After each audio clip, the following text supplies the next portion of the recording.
And today we have the amazing Marcy Kravit as our guest, who is an avid reader of non-fiction books. I think it's fair to say, Marcy? Yes, that's correct. Okay, so are you happy to start talking about books? That sounds a bit weird, but are you happy to start talking? Shall we put the first book up? I'm very excited to be here. Thank you. Good. Right.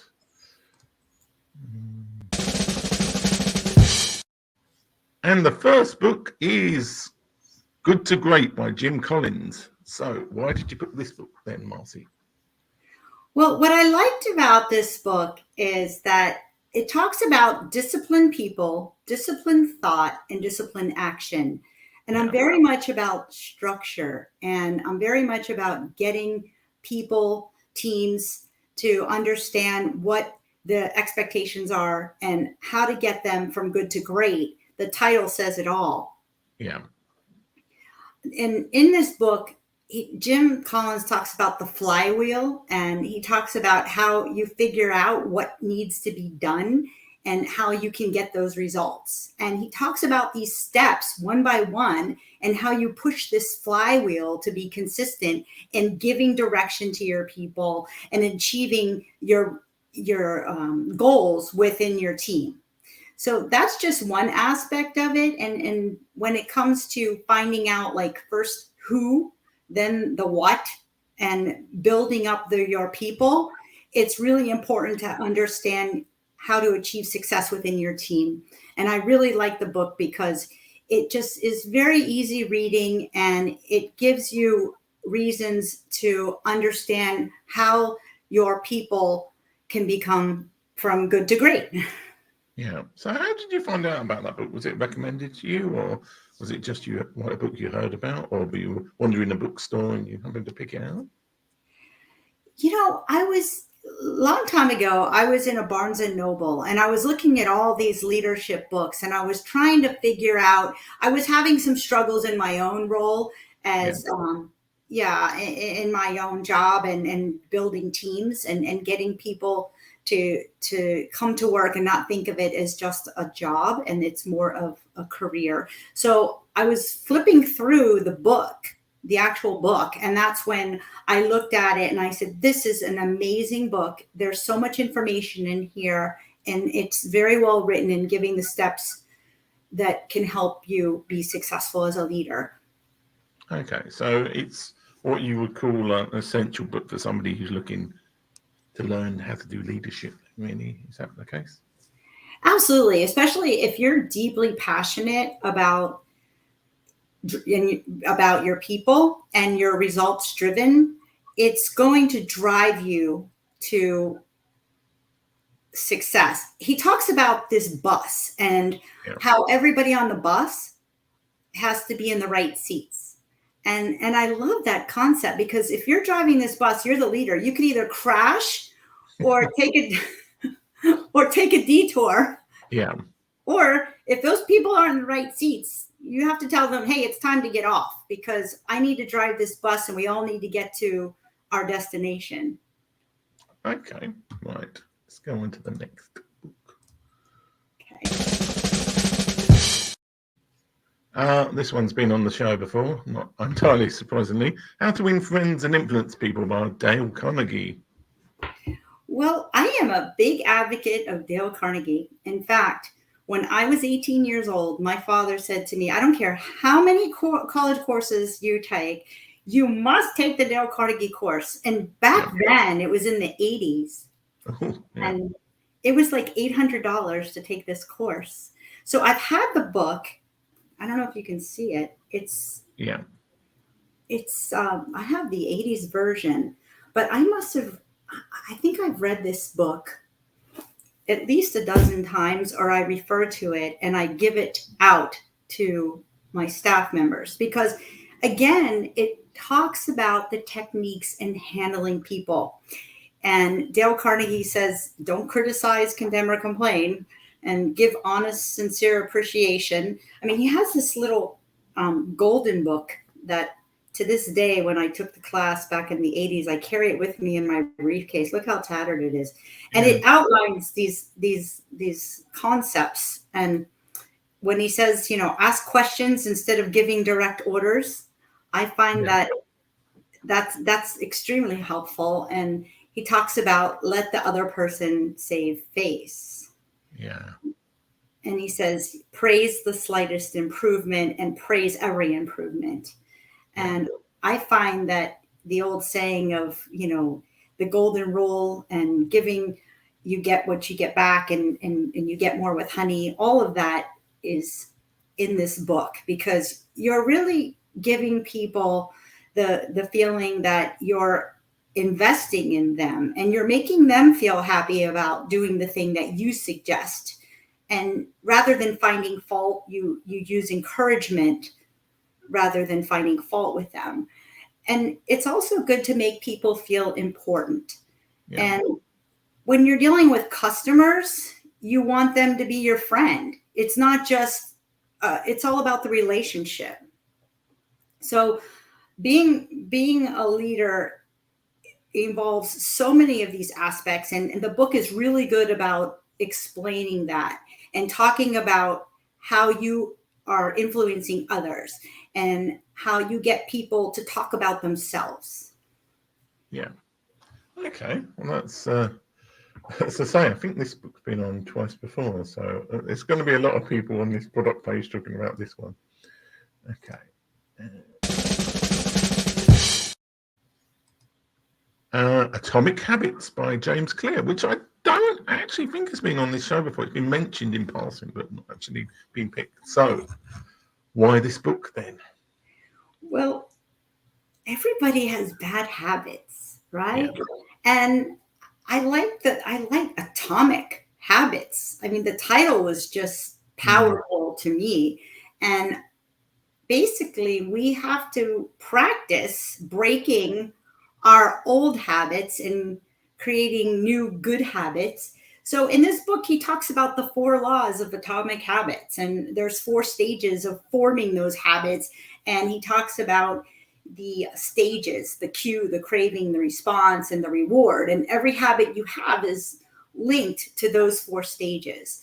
And I found it very, very impactful because it's bringing awareness to change. And some people are reluctant to change, and we get set in our habits, and our day-to-day, it becomes routine. And I think that this book is something that is going to help you confront that, and it's going to help you have that internal awakening to want to change. Okay. Yeah, I mean, I've listened to the audiobook of this, and I need to re-listen to it because it's one of those books I'm listening to and I think I really need to do this and then forget it all instantly afterwards. So I think it's one of those rereadable books as well, which is good. I agree. It's something that you should refer back to, because once you read it, you're going to say, I need to reinforce and remind myself of these changes and how I can create better habits. And it also will help you gauge if you're making any headway and in the formation of new good habits. Okay. Right. And the next book is The Law of Attraction by Daniel D'Apolino. I love this book because it's all about positive energy, and it talks about how we attract positive things in our life. If we think positive, it all has to do with our actions, how we use the power of positive thinking to achieve whatever you can imagine. Yeah. And I always think, the universe is aligning with us if we're thinking positively. And it's just something that we don't really realize, that we're surrounded in the media, and so especially with social media, with so much negativity. So I have to say that this book was life-changing for me. And I feel that it talks so much about how when you think in the positive, you'll get the positive back. If you think in the negative, you're not going to receive anything but negativity. So you have to be motivated to believe in yourself, and then you can give to others and attract others in a positive way.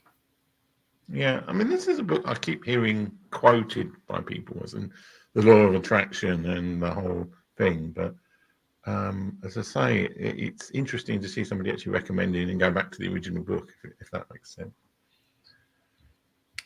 Okay, let's go on to another famous book. Okay.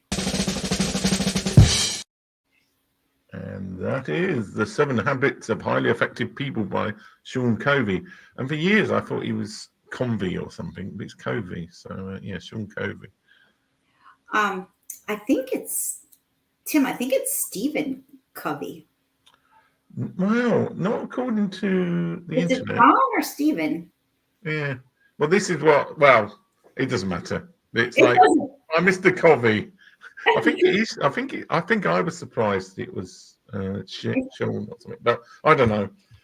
If I'm wrong, then apologies, Stephen or Bob or whatever, Mr. Covey. So anyway, why do you like the book? Well, it talks about being proactive. And when you're a leader, it's better to be proactive than reactive, right? So that's one of the 7 habits. And then you want to begin with the end in mind and set a great example for others.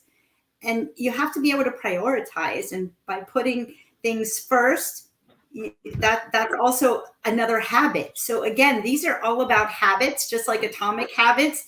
It's creating a better leader and being positive. And I think that it's really important that we seek first to understand, then to be understood.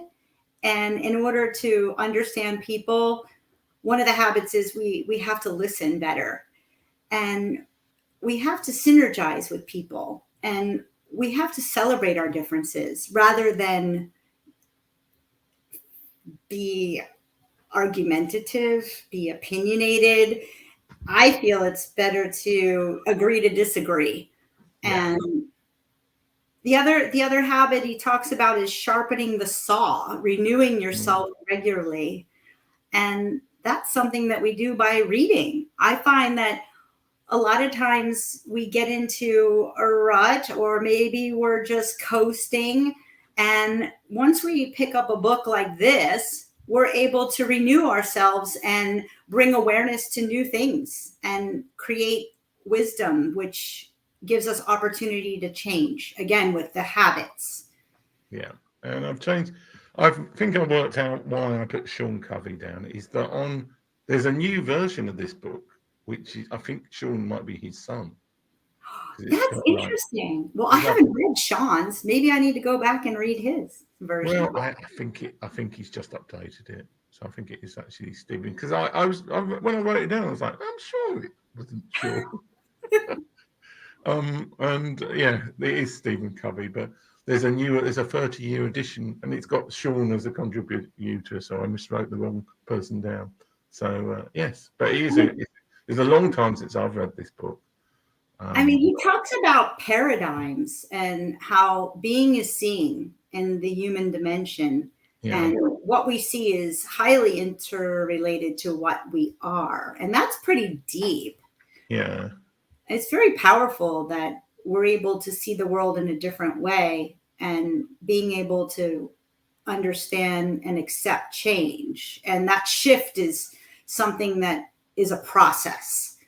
And he talks about practices versus principles. And I think it's really important that we focus on the principles. Yeah, it's easy to do the practice, and they're situational and they're specific. But when you have principles, they're very deep, they're fundamental truths, and they have a more of a universal application. And we're able to have more knowledge as things are than what we think they are. Yeah. Yeah, and as I remember, this is a very long book, isn't it? It's not like a lot of self-help, but this is a long one. It is a long one. There's so much to cover, and I mean, I love the quote by Aristotle. What we are? Excuse me. It says we are what we repeatedly do. Excellence then is not an act, but a habit. Yeah.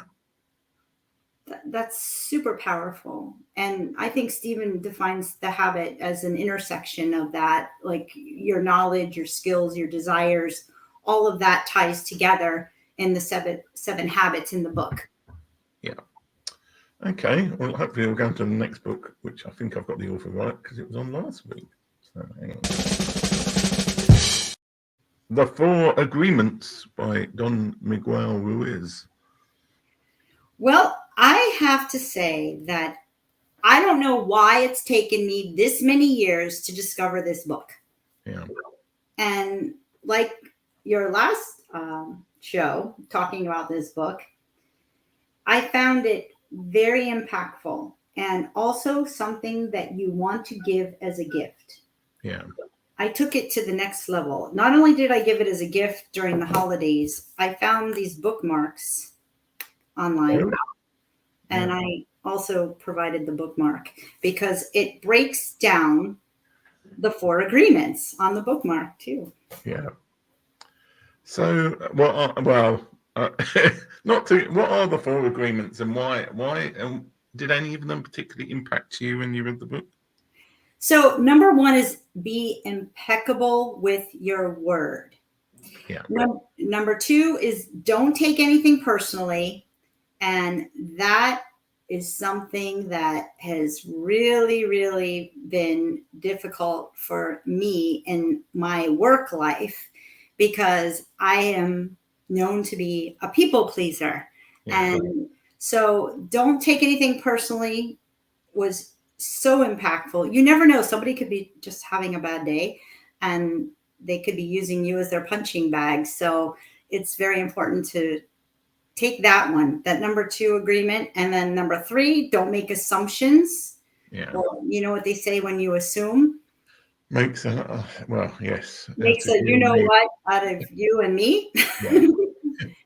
And always do your best. I find that fourth one is we all try to always do our best. And, our environment really creates a world around us that affects us. And it's important that these four agreements are on our radar and we're able to collectively understand them because we want to be better and being in our relationships and our work life.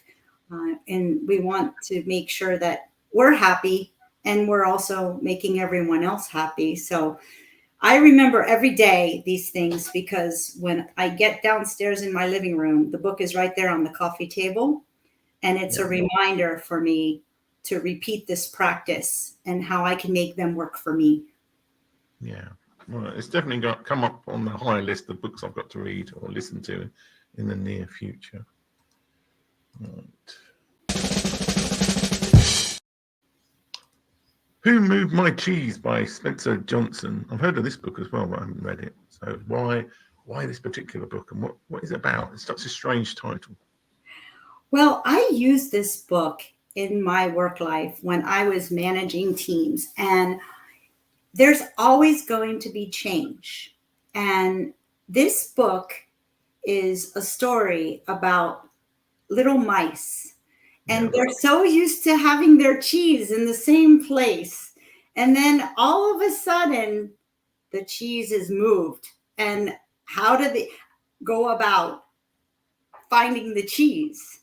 Yeah. So each mouse goes about it differently. And it's interesting because there's four characters. There's Sniff, Scurry, Hem, and Haw. Yeah. And you would think that they would all come together collectively to go about finding the cheese. So it talks about change, and change is hard for people. And Sniff, he represents someone who sniffs out change really early. And then you've got Scurry. He represents someone who scurries into action, going about finding the cheese. And then you have Hem, and he represents someone who fears and denies the change and doesn't even want to deal with it. It's a cute little story. And then Haw, he represents someone that learns to adapt. And in time, he sees that change can lead to something better. So you as a person, when you're reading it, you're trying to identify which mouse am I? How am I going to handle the change? So, which mouse were you? Or did you work that out? I would say that as I've gotten older, I would say I'm more like Ha. I'm representing someone who's learned to adapt in time, and I see change that leads to something better, because we can't be stuck in the same thing all the time. And being someone that's passionate about technology, I mean, you think about like the Sony Walkman, and now we don't even, our 8-track tapes. So we've had to evolve and change in our world. Yeah. Okay, well, let's move off from mice onto something else. Mindset by Carol Dweck. I love Dr. Carol Dweck in this book because I am constantly preaching about fixed mindset versus growth mindset. And she gives you the qualities of both. And she talks about how in the growth mindset, you're nurturing your effort and you believe people were born with different gifts and interests and temperaments.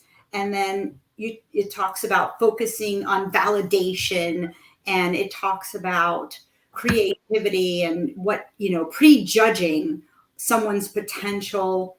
And that's all great when it's fixed, but you have to also focus on learning. And that's where we grow with the growth mindset. And she talks about seeking challenges, and she talks about, growing from failure, learning from your mistakes. I absolutely love this book because it helps you shape how you're going to respond and how you see yourself when you're in an awkward situation or specific events may occur in your life. And she has like over 20 years of research on understanding change and fundamentally understanding the mindset. And it gives you an overview of the two mindsets, growth versus fixed, and some of the key core ideas of what can help you evolve in becoming a much better person, and how you succeed within yourself and also helping mentor others. And I'm a big believer in mentoring others. Okay. Yeah, I mean, I've heard about the whole growth and fixed mindset, but I didn't know there was actually a book about it. So it's interesting to find that out. Okay, so on to the next book.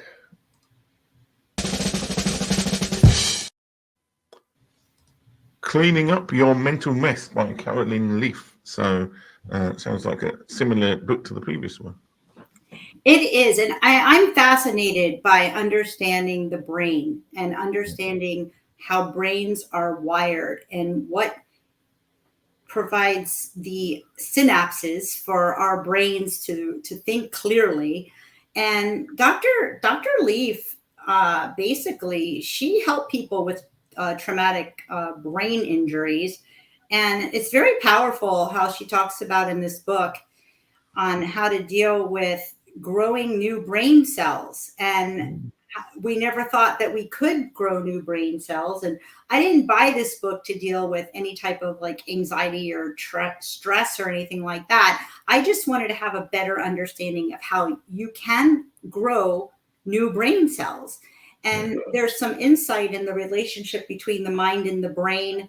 And she talks about, in the magical sense, that our thoughts and feelings and choices stimulate our neurons, which emerge and grow and essentially can help us grow new brain cells. So in the book, there's steps on how to deal with the challenges, including replacing unwanted habits. She also talks about habits, and she calls it brain building, and how you can cognitively build up your improvement in build up your brain cells and improve your relationships and your communication skills as well.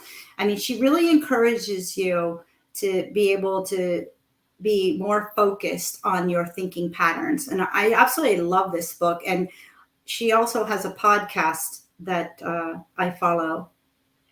Okay. So you feel that you've managed to grow some brain cells after after reading this book then. I really do. I think you can grow them. And especially there's been, proof that you can improve your memory and your focus. And it's important as we get older to be able to know that we can have brain waves and activity that are neurotransmitters that are providing us better communication skills. And it's not just getting older and thinking that we're going to lose our memory. There's actually hope for it. It brings awareness to that. Okay, well, that's a nice thought to think about. Right.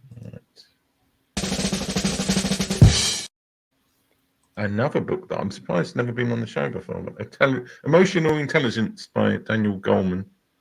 Oh, love this book. Another one about emotional intelligence, understanding how our brains are wired, and being able to have the ability to exert self-control, being able to have the ability to control and regulate your moods, empathize with others, and to motivate yourself to persist in any setbacks that you may have, and understand that it's only temporary.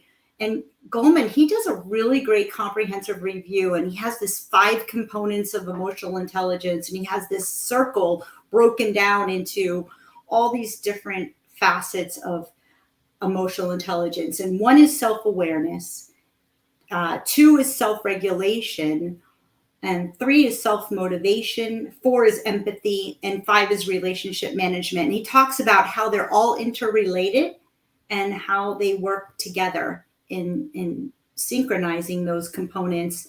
And some people think that emotions play a role in their relationships and that only the emotions provoke fights. But in reality, emotions really just shape our decisions, and they help us make a better sense of the world. And it really plays an important role in our actions and how we interact with people.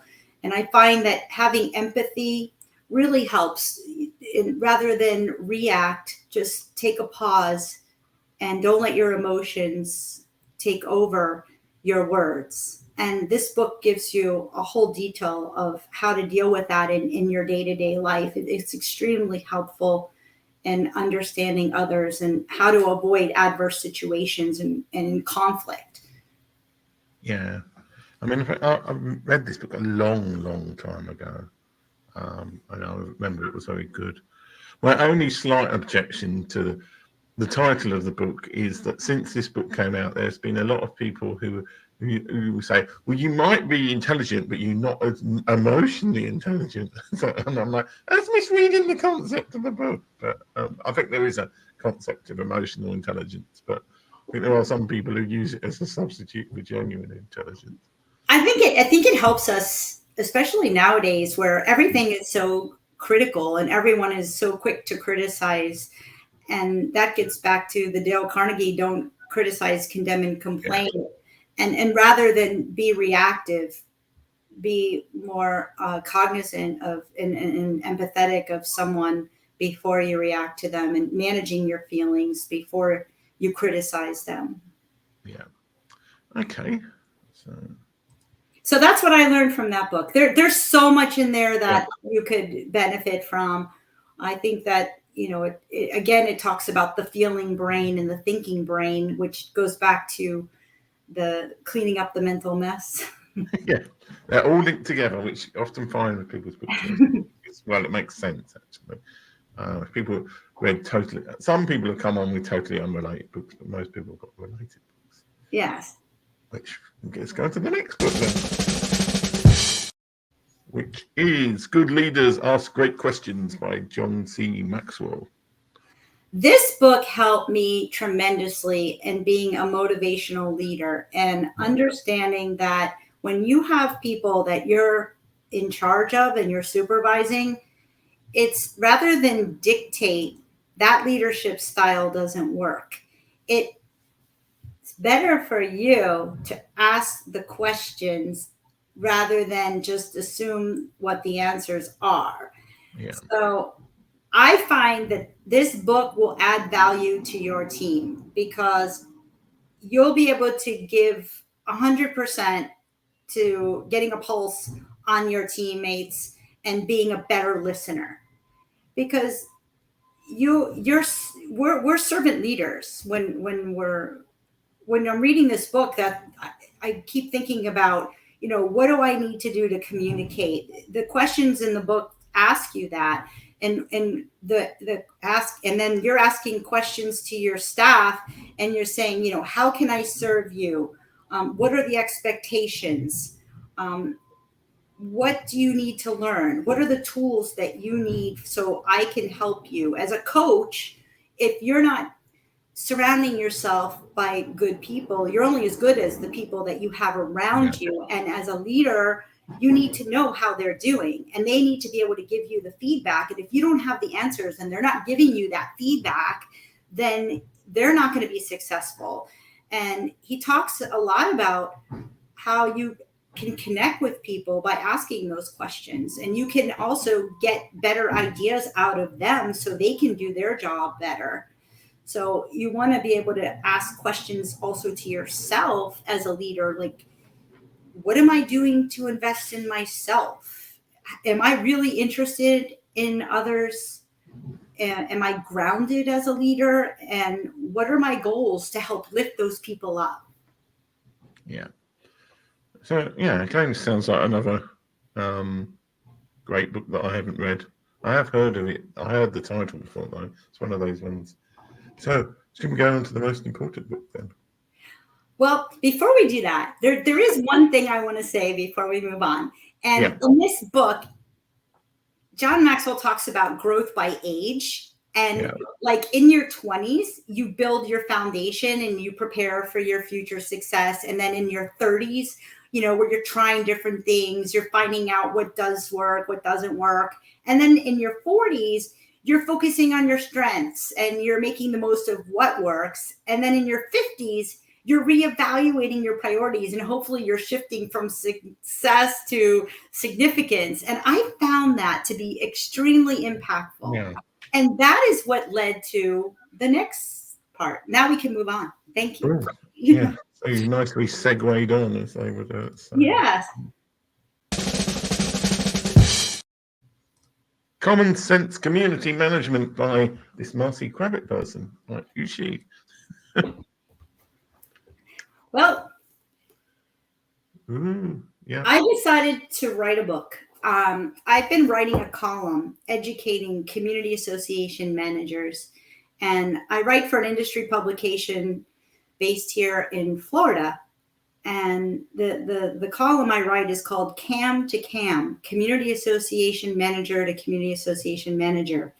And in order to get a license in the state of Florida to manage properties, basically you can just sit in a class for 2 days, take a test, and you're a community association manager. Mm.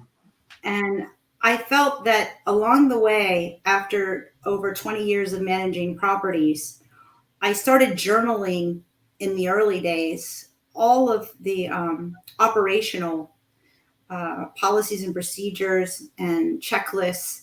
And I felt that it was important to give back.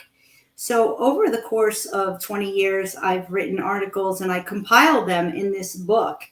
And I am finding that I'm getting a lot of great feedback, because not only is it for community association managers, it's also for board of directors and also business partners that serve the needs of the community associations.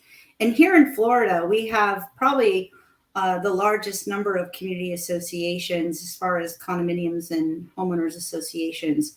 So the guide is something that I've been told is a mainstay, and that it's bringing awareness on what the roles and responsibilities are for the community association manager, the board of directors, and the service providers. Okay. So when did you write this book? I probably should have done some research. That's okay. I released it in July of 2022. So, okay. So it's still fairly, and it sounds like you've had good reviews and feedback for your book. I'm just delighted with so many people that have reached out to me and said that this is something that should have been on their shelf years ago. Yeah. And I'm glad that it is something that they'll put on their shelf, and they'll be able to use it as a reference guide and help share the knowledge. I've always been an advocate of paying it forward and focusing on lifting others and helping them in any way I can in this industry, because it can be extremely challenging. Yeah. Okay. So let's talk a bit more widely about your book choices. I've started asking this terrible question, but if you had to pick one of these books to give to somebody, which book would it be? I would say How to Win Friends and Influence People. It's a staple. Yeah.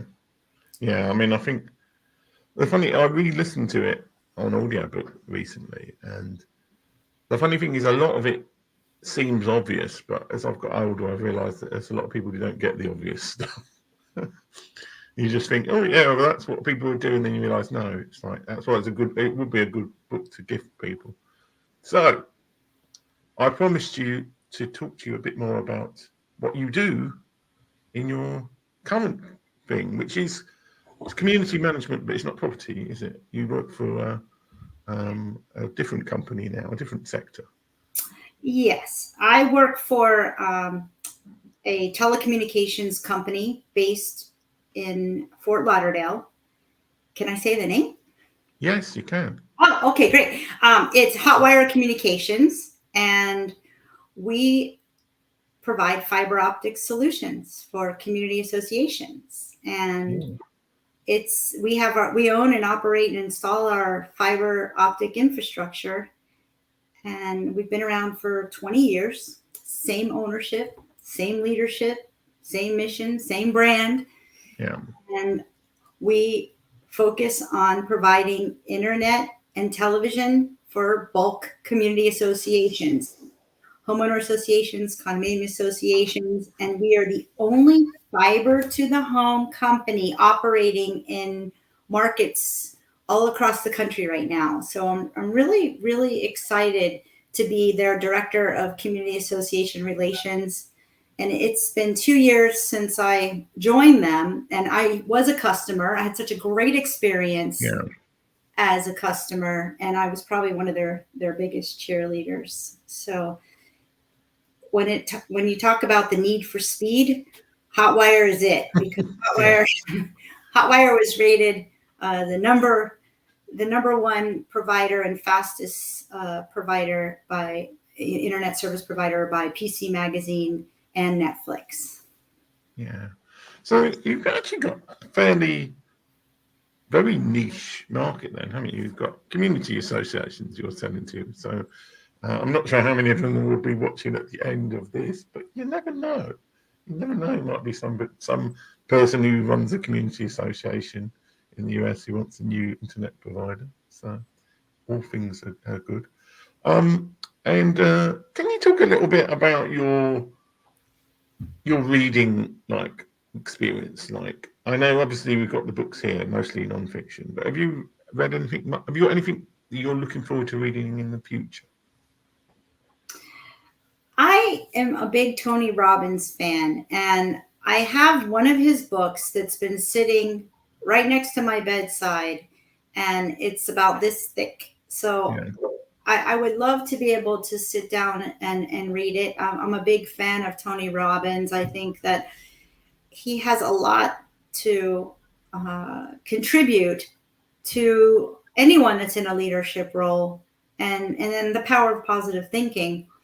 But in addition to that, I would say that there's so many books out there now on leadership and self-improvement. And I just haven't had the chance to really see what others are out there. But when I do, I'm going to make sure that it's on audio, because I'm spending a lot more time traveling in my car. And I love the fact that there's so much on audio right now. And I always say my car is my library on wheels. Yeah. Okay. Well, that's good to know. I mean, I remember. I definitely at this point have gotten involved in learning more about Buddhism. And I feel very strongly that it's something that everyone should learn about. And especially in the climate that we're in right now, I believe that there's so much to learn from it. I was very blessed to be able to take a trip over the holidays to visit my daughter, who's lived in Thailand for the last 3 years. Oh, okay. And Yeah. yes, it was life changing Yeah. to learn about their culture and understand their history, and visiting the Buddhist shrines and learning about his name is Thich Nhat Hanh. He died a couple of years ago, but he's written some really great books. Yeah. So that's another area you want to explore there, like Yes. spirit. Well, it is religious. It's just Eastern religion rather than Western religion. Okay, well, this may sound minutely great to have you on the show, Marcy, and I look forward to hearing about your journey into the world of Buddhism and Tony Robbins' books in the future. So, and thanks for everybody who's watching on YouTube.